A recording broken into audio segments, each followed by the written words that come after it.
واقعہ کربلا حوصلے کا نام ہے، دلیری کا نام ہے. سنیں بات اصل میں کیا تھی، بڑے ٹھنڈے دماغ سے میری بات کو سمجھیے گا. حضرت مولا علی شیر خدا کے بعد مسلمانوں کے متفقہ امیر بنے تھے حضرت امیر معاویہ.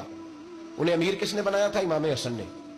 حضرت علی کے بڑے صاحبزادے حضرت امام حسن نے ان سے صلح کی، انہیں خلافت دی. اور صحیح بخاری میں نبی پاک نے فرمایا تھا میرا بیٹا حسن سردار ہے، جب مسلمانوں کی جماعتوں میں لہو بہہ جائے گا تو حسن ان کی صلح کرا دے گا. وہ صلح امام حسن نے کرائی، جناب امیر معاویہ امیر بن گئے. حضرت امیر معاویہ رضی اللہ تعالیٰ عنہ بڑا پیار کرتے تھے نبی پاک سے، بڑا احترام کرتے تھے حضور کے خاندان کا. ان کی جو اجتہادی خطائیں ہیں وہ اپنی جگہ پہ موجود ہیں. چونکہ امام حسن نے ان سے صلح کر لی، لہذا ہم بھی ان کے بارے میں کوئی جملہ کہنے کے مجاز، ہماری مجبوری امام حسن ہے.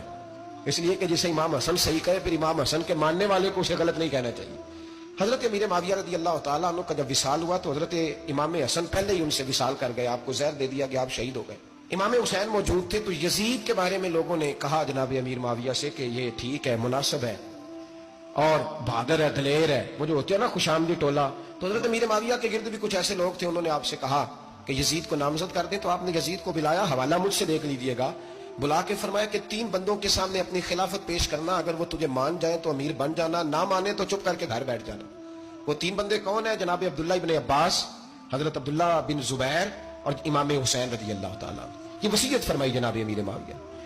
حضرت امام حسین کی وہ شخصیت تھی کہ مشکات میں حدیث ہے، نبی پاک صلی اللہ تعالیٰ علیہ وسلم کی چچی جناب ام فضل صبح صبح گھبرائی حضور کی بارگاہ میں آئیں، عرض کی یا رسول اللہ صلی اللہ علیہ وسلم آج میں نے عجیب خواب دیکھا ہے، میں ڈر گئی ہوں. حضور نے فرمایا چچی کیا دیکھا؟ عرض کی حضور میں نے دیکھا ہے کہ آپ کے وجود کا گوشت کا ایک ٹکڑا کٹ کے میری جھولی میں آ گیا ہے.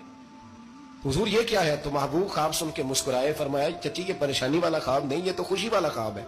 اللہ فاطمہ کو بیٹا عطا کرے گا اور وہ تیری گود میں کھیلا کرے گا. چونکہ وہ میرے وجود کا ٹکڑا ہوگا لہذا خواب تجھے یہ آئی ہے. تو امام حسین پیدا ہوئے، امام حسن کی عمر ابھی 11 مہینے تھی. تو نبی پاک نے امام حسین کو جناب ام فضل اپنی چچی کی گود میں دے دیا کہ فاطمہ کے لیے دونوں بچے سنبھالنا مشکل ہوگا. وہ خواب اس طرح پوری ہوئی. امام حسین سے حضور نے بڑا پیار کیا، بڑی محبت فرمائی نبی پاک سے. کچھ حدیثیں میں نے جمعے میں عرض کی تھی. حضرت ابو ہریرہ رضی اللہ تعالیٰ عنہ کہتے ہیں یہ واحد بچہ تھا حضور کے گھرانے کا کہ میں نے دیکھا کہ نبی پاک صلی اللہ علیہ وسلم بیٹھے تھے تو یہ حضور سے کہہ رہے ہیں، نبی پاک سے کہ نانا جی اٹھ کے کھڑے ہو. کہتے ہیں حضور کھڑے ہو گئے تو کہنے لگے میں نے آپ کے برابر جانا ہے. بچے جو مرضی ضد کر لیتے ہیں نا، قد چھوٹا تھا، عمر 7.5 سال تھی، کہنے لگے نانا میں نے برابر جانا ہے. تو نبی پاک صلی اللہ علیہ وسلم نے ہاتھ پکڑ لیے، فرمایا چل پھر ہو جا برابر.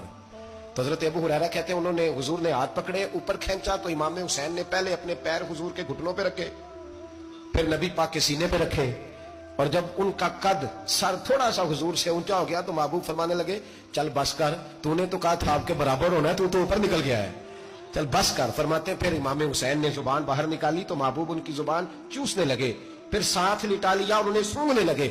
تو میں نے عرض کی حضور آپ حسین کو سونگتے کیوں ہیں؟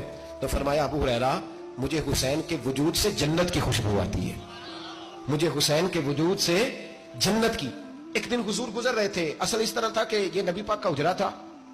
جن لوگوں کو اللہ نے مدینے کی زیارت کرائی ہے وہ جان سکتے ہیں نبی پاک کا حجرہ تھا. تو حضور کے حجرے کی اس جانب یعنی مسجد کی جو بالکل سیدھ ہے اس کی بیک میں سیدہ فاطمہ رہتی. تو حضور اکثر نہ نماز کے لیے جب نکلتے تو حضرت فاطمہ کے حجرے کے پاس سے ہو کر دوبارہ محراب میں جاتے. محبوب حجرے کے پاس سے گزرے تو امام حسین رو رہے تھے. تو حضرت فاطمہ نے کسی بات میں جھڑک دیا تو امام حسین رونے لگے. تو نبی پاک نماز کے لیے گئے تو واپس لوٹ آئے اور واپس تشریف لا کے کہا فاطمہ حسین کو کیا ہوا؟ عرض کی یا رسول اللہ تنگ کر رہے تھے میں نے ڈانٹ دیا ہے. کیا خوبصورت جملے ہیں حدیث پاک میں. سرکار نے فرمایا فاطمہ اس کو حسین کو نہ رونے نہ دیا کر، یہ جب روتا ہے نا تو میرے دل کو تکلیف ہوتی ہے. تو بی بی صاحبہ کہتی ہیں یہ حکم آیا نبی پاک کا میرے نام، پھر میں نے ڈانٹنا چھوڑ دیا. یہ ان کے فضائل تھے. کم ان کی تربیت خود نبی پاک نے فرمائی، خود ڈیوٹی. میں کسی منطق کا میں اب تو اللہ تعالیٰ معاف کرے، پہلے ہم لوگوں کو کہتے تھے فلانی مجلس میں نہ جانا فلانی، اب تو مصیبت بن گئی ہے، جانے کی ضرورت نہیں، ہر شے موبائل میں آ گئی. مجھے بھیجتے ہیں کہتے ہیں حضرت صاحب یہ ذرا سننا، یہ ذرا سننا.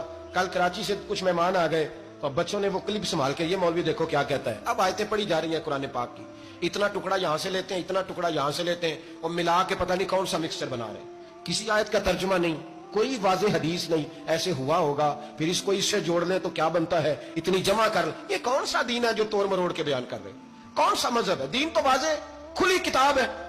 اب ہمارا یہ شوق ہے، ہم ہر تماشا دیکھنا چاہتے ہیں، ہم اپنے لوگوں کی قدر نہیں کرتے اور بڑی بڑی دور جا کے ہم غلط معاملات میں جاتے ہیں، پھر ذہن ہمارے شکوک کا شکار ہوتے ہیں. ہمیں سمجھنا چاہیے کوئی ایسی کسی دلیل کی ضرورت نہیں ہے